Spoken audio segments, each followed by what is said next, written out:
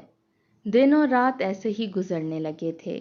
براق کے سرد رویے پر میرال کا دل بجھ کر رہ گیا تھا۔ وہ چاہتی تھی کہ براق اس سے محبت کرے تاکہ وہ علی حمزہ کو بھول سکے، کیونکہ علی حمزہ اس کو بہت چاہتا تھا، اس کا بہت خیال رکھتا تھا، اس کی ذرا سی تکلیف پر تڑپ اٹھتا تھا، لیکن براق کو تو اسے درد دیکھ کر مزہ آتا تھا، اسے تکلیف دیکھ کر سکون حاصل ہوتا تھا۔ ہر وقت وہ علی حمزہ کے حوالے سے اسے طعنے دیتا رہتا تھا کہ تم بد کردار ہو، پتہ نہیں تم نے اس لڑکے کے ساتھ کیا کیا گل کھلائے ہوں گے۔ وہ بار بار اپنی صفائیاں پیش کرتی رہتی کہ اس نے کبھی اسے چھوا تک نہیں تھا، ہاتھ تک نہیں لگایا، اور وہ ایک شریف لڑکا تھا۔ اول تو میرال کو یہ پتہ ہی نہیں تھا کہ وہ براق قاسم کی منقوہ ہے، اگر پتہ ہوتا تو اتنا بڑا قدم کبھی نہ اٹھاتی۔ اسے تو لگا تھا کہ جس طرح سے اس کے والد اس سے محبت کرتے ہیں، وہ اس کی محبت کو بھی اہمیت دیں گے۔ وہ اس خاندان کے مردوں کے ساتھ شادی کرنا ہی نہیں چاہتی تھی، جہاں پر عورت کو پاؤں کی جوتی سے زیادہ اہمیت نہیں دی جاتی تھی۔ اور علی حمزہ بہت اچھے اخلاق کا مالک تھا، بے شک اس سے محبت کا دعوے دار تھا، لیکن کبھی اس کے ساتھ بھی غیر اخلاقی گفتگو نہیں کی تھی، کبھی اسے چھوا تک نہیں تھا۔ اس کی بہت عزت کرتا تھا اور اس کا احساس بھی بہت کرتا تھا، اور میرال ایسا ہی ہمسفر چاہتی تھی۔ لیکن اس کے خاندان میں کم لڑکیوں سے پوچھا جاتا تھا کہ وہ کیا چاہتی ہیں، وہ کیسی زندگی جینا چاہتی ہیں، کس کے ساتھ رہنا چاہتی ہیں۔ وہاں تو بس بڑوں کے فیصلے چلتے تھے کہ یہ تمہاری زندگی کا حقدار بن چکا ہے، اس سے نکاح ہو چکا ہے، اب ساری زندگی اسی کے نام پر گزار دو۔ وہ جانتی تھی کہ اسے بھی ایسی ہی زندگی گزارنی ہے، لیکن براق کی حرکتیں بڑھنے لگی تھیں۔ جب بھی وہ براق کے لیے تیار ہوتی تو غصے سے اس کی طرف دیکھتا، اس کے پاس آتا، اپنی ہاتھ کی ہتھیلی سے اس کے ہونٹوں کی لپسٹک کو صاف کرتے ہوئے کہتا کہ کیوں تیار ہوئی ہو، تمہیں نظر نہیں آتا کہ گھر میں مرد ملازمین بھی ہوتے ہیں؟ کہنے لگی اندر کوئی نہیں آتا، اور میں کبھی بھی باغیچے میں نہیں گئی، میں تو صرف آپ کے لیے تیار ہوتی ہوں۔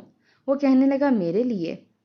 پھر تمسخرانہ ہنسنے لگتا، کہنے لگتا میں جانتا ہوں تم کس لیے تیار ہوتی ہو، یقیناً اس نوجوان کو کہیں نہ کہیں بلا کر ملاقاتیں کرتی ہوگی، اسے دکھاتی ہوگی، تمہیں تو عادت ہے اپنا آپ غیر مردوں کو دکھانے کا۔ 10ویں میں پڑھتی تھی تب بھی تمہارے یہی طور طریقے تھے، تبھی میں نے تمہیں منع کیا تھا لیکن تم باز نہیں آئی۔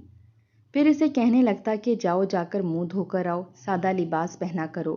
حالانکہ اس کے پاس بہت قیمتی کپڑے تھے، اور شادی کے بعد ہر لڑکی کی خواہش ہوتی ہے کہ وہ اپنے شوہر کے لیے سجے سورے، اسے پیاری لگے، لیکن براق قاسم کے سینے میں شاید پتھر تھا، دل نہیں۔ میرال کی ممکن کوشش یہی تھی کہ وہ اپنے دل سے علی حمزہ کو نکال کر براق کو جگہ دے، اس سے محبت کرے اور اسے محبت وصول بھی کرے، لیکن وہ کبھی اسے محبت سے دیکھتا ہی نہیں تھا۔ ہر وقت وہ اپنی باتوں میں کہیں نہ کہیں علی حمزہ کا ذکر لے کر بیٹھ جاتا۔ میرال کا صبر جواب دینے لگا تھا، ایک بار کہنے لگی کہ بس کر دیں، وہ میرا ماضی تھا جو گزر چکا ہے۔ خدا کے لیے براق، میں آپ سے محبت کرتی ہوں، مجھے آپ کی محبت چاہیے، آپ میرے ساتھ اپنا رویہ درست کیوں نہیں کر لیتے؟ ضروری تو نہیں کہ آپ اسی بات کو لے کر میری زندگی کو اجیرن بنا دیں۔ یہ بات کرتے کرتے وہ رو بھی رہی تھی، اور میرال کا لہجہ بھی کچھ اونچا ہوا تھا، جب ایک زوردار تھپڑ براق قاسم نے اس کے منہ پر مارا اور کہنے لگا، تمہاری زبان کھینچ لوں گا، تمہارا قتل کر دوں گا، اپنا لہجہ میرے آگے دھیما رکھا کرو، میرے سامنے۔ وہی لہو رنگ آگ ہے، وہی غصہ، وہی نفرت، وہی سفاکیت، اور آج تو اس نے ہاتھ بھی اٹھا لیا تھا۔ مرد کا ہاتھ اگر ایک بار عورت پر اٹھ جائے تو پھر اٹھتا ہی رہتا ہے۔ پانچوں کی پانچوں انگلیاں میرال کے رخسار پر چھپ چکی تھیں۔ وہ رونے لگی۔ براق کہنے لگا آئندہ زبان مت چلانا میرے آگے۔ پھر تو جیسے میرال نے ایک چپ سی سادھ لی تھی، وہ بالکل خاموش ہو گئی تھی، آنکھوں کے نیچے ہلکے گہرے ہونے لگے تھے، ٹھیک سے کچھ کھاتی پیتی بھی نہیں تھی، اور نہ اس تنگ دل کو کوئی پرواہ تھی۔ میرال اس کا ہر چھوٹا بڑا کام اپنے ہاتھوں سے کرتی تھی، حالانکہ ہر کام کے لیے ملازمین تھے، لیکن پھر بھی اس کی سخت مزاجیت سے واقف تھی، یہاں تک کہ آہستہ آہستہ براق میرال کا عادی ہونے لگا تھا، اٹھتے ہی سب سے پہلے اس کی زبان پر میرال کا نام ہوتا تھا۔ میرال، میرے کپڑے نکالو، میری گھڑی کہاں ہے، بٹوا کدھر ہے؟ کچھ دنوں سے میرال کی طبیعت ٹھیک نہیں تھی، اسے کچھ بھی ہضم نہیں ہو رہا تھا۔ رات کو جب براق گھر پر واپس آیا تو میرال لاؤنج میں کھانا نہیں لگا رہی تھی، ورنہ وہ براق کے آتے ہی فٹافٹ سے کھانا گرم کر کے ٹیبل پر لگا دیتی تھی، کیونکہ جانتی تھی کہ وہ آتے ہی کھانا کھاتا ہے۔ لاؤنج کو خالی دیکھا تو وہ میرال پکارنے لگا، لیکن وہ کمرے میں بے سدھ لیٹی ہوئی تھی۔ ملازمہ کہنے لگی کہ بی بی صاحبہ کی طبیعت ٹھیک نہیں ہے۔ صاحب جی، وہ اپنے کمرے میں سو رہی ہیں۔ کہنے لگا ایسا بھی کیا ہو گیا اسے؟ ملازمہ کہنے لگی صاحب جی کھانا ہم لگا دیتے ہیں، صبح سے بی بی صاحبہ کی طبیعت ٹھیک نہیں۔ لیکن براق کہنے لگا میں اس کی ساری ڈرامے بازی جانتا ہوں، ہمدردی حاصل کرنے کے لیے اسے سب ڈرامے آتے ہیں۔ اور پھر وہ سیدھا کمرے میں آیا تھا۔ سردیوں کا موسم تھا، میرال کمبل میں بیڈ پر لیٹی سو رہی تھی، الٹیاں کر کر کے وہ بالکل بے حال تھی، لیکن براق نے آتے ہی کمبل اس کے چہرے سے اتارا تھا۔ یکدم اس کی آنکھ کھلی، کہنے لگا اٹھو یہاں سے، تمہیں ذرا بھی اندازہ ہے کہ مجھے آتے ہی بھوک لگی ہوتی ہے، مجھے کھانا چاہیے ہوتا ہے، اور میں ملازمین کے ہاتھ کا کھانا نہیں کھاتا۔ اٹھو، اب مجھے کھانا دو۔ وہ کہنے لگی براق، میری طبیعت ٹھیک نہیں ہے، میرے سر میں بہت درد ہے، کچھ بھی ہضم نہیں ہو رہا۔ اس کے چہرے کی رنگت تک پیلی پڑی ہوئی تھی، لیکن براق کو کسی چیز کی پرواہ نہیں تھی۔ وہ کہنے لگا میرے سامنے یہ ڈرامے مت کیا کرو، کھڑی ہو اور مجھے کھانا دو۔ وہ بیچاری بیڈ سے اٹھ کر کھڑی ہو گئی، اپنے بالوں کو سمیٹ کر جوڑا بنایا اور کمرے سے باہر چلی گئی، لیکن چلتے ہوئے بھی چکر آ رہے تھے۔ بامشکل کچن تک پہنچی، کھانا گرم کیا، ٹیبل پر کھانا لگانے لگی، جب تک وہ نہا دھو کر اپنا نائٹ سوٹ پہن کر باہر آیا تھا۔ کھانا وہ لگا چکی تھی، لیکن کھانے کی خوشبو سونگھتے ہی اس کا دل متلانے لگا۔ وہ فوراً سے کمرے کی طرف بھاگی تھی، لیکن براق کو لگا کہ وہ ڈرامہ کر رہی ہے۔ چپ چاپ اس نے پیٹ بھر کر کھانا کھایا تھا، لیکن جب اپنے کمرے میں آیا تو وہ بے حال بیڈ پر بیٹھی رو رہی تھی۔ کہنے لگا تمہیں کیا ہوا ہے؟ دیکھو، مجھے عورتوں کی ایسی ڈرامے بازیاں دیکھنے کی عادت نہیں ہے۔ وہ کہنے لگی کہ براق، میری طبیعت بہت خراب ہے، مجھے صبح سے اب تک کچھ بھی ہضم نہیں ہو رہا، کھانے کی خوشبو تک مجھ سے برداشت نہیں ہو رہی، آپ پلیز مجھے ڈاکٹر کے پاس لے جائیں۔ کہنے لگا تمہیں ڈاکٹر کے پاس لے جاؤں اور تم بستر سنبھال کر بیٹھ جاؤ، کوئی ضرورت نہیں ہے کہیں جانے کی۔ وہ بیچاری بھوکی پیاسی ایسے ہی بیڈ پر لیٹ چکی تھی، لیکن صبح جب براق نے اسے پکارنا شروع کیا تو وہ بے ہوش ہو چکی تھی۔ وہ کہنے لگا تمہیں سنائی نہیں دے رہا، مجھے آفس جانا ہے، لیکن وہ ویسے ہی بے سدھ لیٹی ہوئی تھی۔ جب اس نے کمبل اس کے چہرے سے اٹھایا اور اسے ہلانے جلانے لگا تو براق کے تو ہوش اڑے تھے، کیونکہ وہ بے ہوش پڑی تھی۔ وہ بار بار میرال میرال کہہ کر پکار رہا تھا، لیکن اسے ہوش نہیں آ رہی تھی۔ پھر وہ جلدی سے اس کو گود میں اٹھا کر باہر لے گیا اور گاڑی کی پچھلی نشست پر اسے لٹایا اور ڈرائیور کے ساتھ ہاسپٹل پہنچا۔ اس کا بی پی کافی لو ہو چکا تھا، اس لیے ڈاکٹر نے فوراً سے انجیکشن اور ڈرپ لگا دی۔ کچھ ہی دیر بعد وہ ہوش میں بھی آ چکی تھی، لیکن اس کے ٹیسٹ سے جو بات براق کو سننے کو ملی وہ حیران سا ہو گیا تھا، کیونکہ میرال پریگننٹ ہو چکی تھی۔ یہ خبر اس کے لیے حیران کن تھی۔ اسے میرال پر غصہ آنے لگا۔ میرال نے جب یہ خبر سنی تو اس کے چہرے پر مسکراہٹ پھیل گئی تھی۔ اسے لگا کہ شاید یہ خبر سن کر براق کا رویہ اس کے ساتھ اچھا ہو جائے، لیکن ایسا نہیں ہوا تھا۔ جیسے ہی اس کی طبیعت کچھ بہتر ہوئی تو ڈاکٹر نے اسے کافی ساری طاقت کی میڈیسن لکھ کر دیں کہ آپ کی بیوی بہت کم عمر بھی ہے اور کمزور بھی ہے، اس لیے اس کا خاص خیال رکھیے گا۔ جب براق اسے گھر لے کر آیا تو غصے سے بھرا پڑا تھا، لیکن میرال مسکرا رہی تھی۔ اسے لگا کہ براق کے بچے کی ماں بننے والی ہے تو اس کا رویہ یقیناً اس کے ساتھ بدل جائے گا، کیونکہ وہ اسے وارث دے رہی ہے۔ لیکن ایسی بھی کوئی خوش نصیبی اس کے نصیب میں نہ تھی۔ جیسے ہی وہ کمرے میں آئی، براق اس کے اوپر چلانے لگا، کہنے لگا مجھے نہیں پتا تھا کہ تم مجھ سے شادی کے بعد بھی میرے ساتھ بے ایمانی کر سکتی ہو۔ اس نے اس کے بال پیچھے سے پکڑے تو وہ کرا کر رہ گئی۔ کہنے لگی یہ آپ کیسی باتیں کر رہے ہیں؟ وہ کہنے لگا کس کا بچہ ہے یہ جسے تم اپنے وجود میں پال رہی ہو؟ یہ سننا تھا کہ میرال بڑی حیرت سے اسے دیکھنے لگی۔ وہ کہنے لگی آپ مجھ سے یہ کیسے سوال کر رہے ہیں؟ وہ کہنے لگا ٹھیک سوال کر رہا ہوں، کس لڑکے کو بلاتی تھی تم میرے پیچھے سے اور پھر تم یہ سب کرتی رہی ہو؟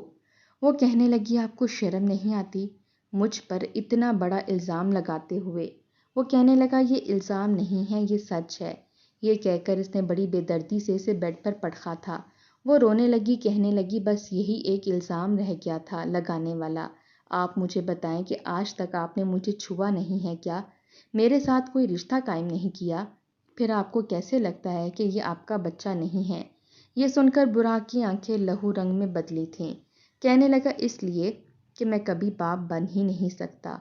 تم سے بے رخی رکھنے کی وجہ بھی یہی تھی۔ باپ بننے کی صلاحیت نہیں رکھتا۔ یہ سننا تھا کہ میرال کا رنگ اڑا تھا۔ وہ کہنے لگا بتاؤ کس کا بچہ ہے یہ؟ کون آتا تھا تمہارے پاس؟ اتنی سخت نگرانی میں بھی تم کسے بلاتی تھی؟ اپنے اس عاشق کو؟ جواب دو مجھے۔ اس نے بڑی بے دردی سے میرال کا ہاتھ پکڑ کر دبایا تھا کہ وہ چلانے لگی اور بلبلا کر رونے لگی۔ وہ کہنے لگی ایسا کچھ نہیں ہے، خدا کے لیے براق مجھ پر یہ جھوٹا الزام مت لگائیں۔ یہ آپ ہی کی اولاد ہے۔ میری کی گئی غلطی کی مجھے سزا ساری عمر مت دیں۔ ہو سکتا ہے کہ ڈاکٹر نے آپ کو جھوٹا بولا ہو۔ وہ کہنے لگا بکواس بند کرو، میں اپنے میڈیکل ٹیسٹ کروا چکا ہوں۔ ڈاکٹر مجھے صاف کہہ چکا ہے کہ میں کبھی بھی باپ نہیں بن سکتا۔ پھر یہ بچہ کیسے ہو سکتا ہے؟ مجھے بتاؤ کون آتا تھا تمہارے پاس؟ تم ایک نمبر کی گھٹیا قسم کی لڑکی ہو، میں تمہیں زندہ ہی نہیں چھوڑوں گا، تمہارا گلا دبا دوں گا۔ یہ کہہ کر وہ اس کا گلا دبانے لگا۔ اسی وقت ایک ملازمہ کمرے میں آئی تو ہی براق نے میرال کا گلا چھوڑا تھا۔ وہ روئے جا رہی تھی، کہنے لگی میں آپ کو اپنی پاک بازی کا کیسے ثبوت دوں؟ کہنے لگا بس ختم کرو یہ ڈرامے بازی، میں کل ہی تمہیں ڈاکٹر کے پاس لے کر جاؤں گا اور تمہارے بدن سے تمہارے عاشق کی نشانی کو نکال پھینکوں گا۔ یہ سن کر میرال پریشان ہو گئی تھی کیونکہ اس کے وجود میں کوئی بھی ناپاک اولاد نہیں تھی۔ اس کے پیٹ میں پلنے والی اولاد اس کے شوہر کی تھی۔ پتہ نہیں اس کو کیوں لگتا تھا کہ وہ باپ نہیں بن سکتا۔ بہرحال میرال روئے جا رہی تھی۔ براق غصے میں کمرے سے باہر جا چکا تھا۔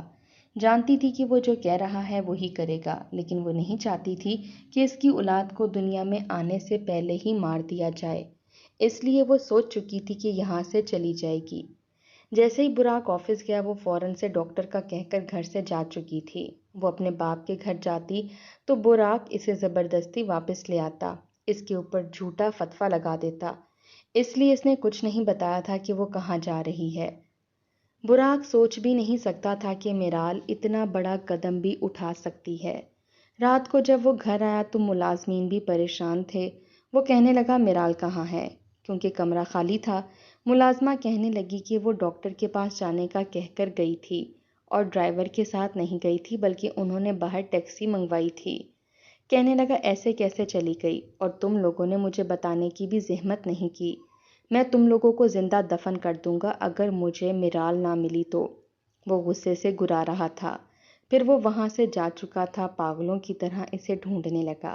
پھر اپنا موبائل کھول کر اس کی لوکیشن چیک کرنے لگا کیونکہ شادی کی رات ہی اس نے منہ دکھائی کے طور پر میرال کے گلے میں ایک لاکٹ پہنایا تھا جس میں اس نے ایک چھوٹی سی مشین لگائی تھی جو اس کی لوکیشن کو شو کرتی تھی۔ وہ کہاں جاتی ہے کہاں نہیں یہ ساری خبر اس کے موبائل میں ہوتی تھی، لیکن وہ گھر سے کبھی باہر گئی ہی نہیں تھی، اس لیے براق نے چند دن تو موبائل میں چیک کیا، لیکن جب دیکھا کہ وہ گھر سے باہر جاتی ہی نہیں ہے تو اس نے دیکھنا چھوڑ دیا۔ لیکن اب اسے لوکیشن دکھ رہی تھی جو کہ شہر سے باہر دکھائی دے رہی تھی۔ اس نے جلدی سے گاڑی اسی لوکیشن کے مطابق چلانا شروع کر دی تھی۔ جانتا تھا کہ وہ بہت دور نہیں گئی ہوگی۔ بڑی سپیڈ سے وہ لوکیشن کی طرف جا رہا تھا۔ اسے لگ رہا تھا کہ شاید وہ علی حمزہ کے پاس جا رہی ہے کیونکہ یہ اسی کی اولاد ہے جسے وہ اپنے وجود میں پال رہی تھی۔ آج سے 10 سال پہلے ہی جب براق نے روٹین چیک اپ کے لیے اپنے ٹیسٹ کروائے تب اسے یہ پتہ چلا تھا کہ وہ کبھی بھی باپ نہیں بن سکتا، اور یہ سن کر اسے ایک احساس کمتری نے آن گھیرا تھا۔ اپنے مزاج کو سخت کرنے کی وجہ بھی یہی تھی کہ وہ باپ نہیں بن سکتا، اس کی نسل آگے نہیں بڑھ سکتی۔ یہی وجہ تھی کہ اس کی مزاج میں تلخی آنے لگی اور آہستہ آہستہ اس قدر سخت دل ہو چکا تھا کہ اسے کسی پر بھی رحم نہیں آتا تھا۔ اسے لگتا تھا کہ میرال کو جب پتہ چلے گا کہ اس کے شوہر میں کتنی بڑی خامی ہے تو ہو سکتا ہے کہ وہ اس کے ساتھ نہ رہے، اس لیے میرال کے ساتھ بھی اس نے اپنا رویہ سخت ہی رکھا تھا، حالانکہ دل ہی دل میں وہ اس سے محبت کرنے لگا تھا۔ لیکن نرمی نہیں کرتا تھا کہ کہیں کل کو اولاد نہ ہونے پر وہ اسے سوال کرنے کی جرت نہ کرے، کبھی یہ نہ کہہ سکے کہ آپ اپنے ٹیسٹ کروائیں کہ بچہ کیوں نہیں ہوگا۔ وہ نہیں چاہتا تھا کہ اپنی یہ اتنی بڑی کمزوری اپنی بیوی کے سامنے رکھے۔ لیکن جب وہ پریگننٹ ہوئی تو براق کے ہوش اڑ گئے۔ اسے لگا کہ شاید وہ بد کردار ہے اور اپنے وجود میں گناہ پال رہی ہے۔ غصے میں وہ اپنی خامی سے بتا چکا تھا، لیکن اب وہ پچھتا رہا تھا۔ اب تو اسے موقع مل گیا ہوگا، اب تو وہ مجھے چھوڑ دے گی، اور اسے میرال کے بغیر رہنے کی عادت نہیں تھی۔ جس جگہ وہ لوکیشن رک گئی تھی، جہاں وہ پہنچا تو پتہ چلا کہ زمین پر وہ لاکٹ گرا ہوا تھا اور میرال کا دوپٹہ بھی، لیکن وہ نہیں تھی۔ یہ دیکھ کر اس کی جان نکلی تھی۔ جلدی سے اس نے وہ لاکٹ اور اس کا دوپٹہ اٹھایا تھا۔ پہلی بار اس کا دل تڑپا تھا کہ کہیں اسے نقصان نہ پہنچ گیا ہو۔ وہ وہاں پر دیوانوں کی طرح میرال میرال پکار رہا تھا۔ پہلی بار اس کی آنکھوں سے آنسو بہہ رہے تھے اور دل یک بارگی سے دھڑک رہا تھا۔ جہاں پر وہ کھڑا تھا وہ ایک سنسان سا علاقہ تھا اور اطراف میں جنگل تھا۔ وہ فوراً سے جنگل میں گیا، میرال میرال پکارے جا رہا تھا اور وہ ایک درخت کے سائے میں چھپی ہوئی تھی۔ وہ یہاں پر خودکشی کے ارادے سے آئی تھی، کیونکہ ایسی زندگی سے تو موت بہتر لگ رہی تھی۔ وہ چاہتی تھی کہ جنگل میں بہنے والی نہر میں وہ کود کر خودکشی کر لے، لیکن وہیں پر کچھ بدماش اس کے پیچھے لگ گئے تھے، جنہوں نے اس کا دوپٹہ اتار کر پھینک دیا تھا اور لاکٹ بھی، لیکن اپنی عزت بچاتے ہوئے وہ جنگل میں بھاگ گئی تھی۔ اب وہ خوف کے مارے ایک طرف چھپی بیٹھی کانپ رہی تھی۔ جب اس نے براق کی آواز سنی تو رونے لگی۔ اس کی سسکیاں سن کر وہ اس کے پاس پہنچ گیا تھا۔ وہ ایک درخت کی آڑ میں چھپی رو رہی تھی۔ وہ گھٹنوں کے بل اس کے پاس بیٹھ گیا، رونے لگا، کہنے لگا، تمہاری محبت نے مجھے بے بس کر دیا ہے۔ میں نے بہت کوشش کی کہ تمہارے ساتھ سختی کروں، لیکن نہیں کر سکتا، تمہارے بغیر نہیں رہ سکتا۔ پہلی بار وہ اس کے سامنے اپنے ہاتھ جوڑ کر رو رہا تھا۔ وہ کہنے لگا کہ تم جس کے بچے کی بھی ماں بننے والی ہو، میں اس بچے کو بھی قبول کر لوں گا، کیونکہ میرال، میں تمہیں نہیں چھوڑ سکتا۔ پہلی بار وہ کسی عورت کے سامنے بے بس ہوا تھا۔ وہ کہنے لگی کہ میں نہیں جانتی آپ کو ڈاکٹر نے کیا کہا اور کیا نہیں، پر مجھے آپ کے علاوہ کسی نے نہیں چھوا۔ وہ اسے اپنے ساتھ واپس لے آیا۔ دوبارہ سے جب براق نے اپنا ٹیسٹ کروایا تو اسے اپنی رپورٹوں پر یقین نہیں آیا تھا، کیونکہ وہ بالکل ٹھیک تھا اور بچہ بھی پیدا کر سکتا تھا۔ براق نے میرال سے معافی مانگ لی تھی اور اب اس کا بہت خیال رکھتا تھا۔ اللہ نے اسے بیٹے سے نوازا تھا۔ وہ اپنا رویہ میرال کے ساتھ ٹھیک کر چکا تھا۔ اگر یہ کہا جاتا ہے کہ محبت انسان کو بدل دیتی ہے تو سچ ہی کہا جاتا ہے، کیونکہ میرال کی محبت نے براق جیسے سخت دل کو بھی بدل کر رکھ دیا تھا۔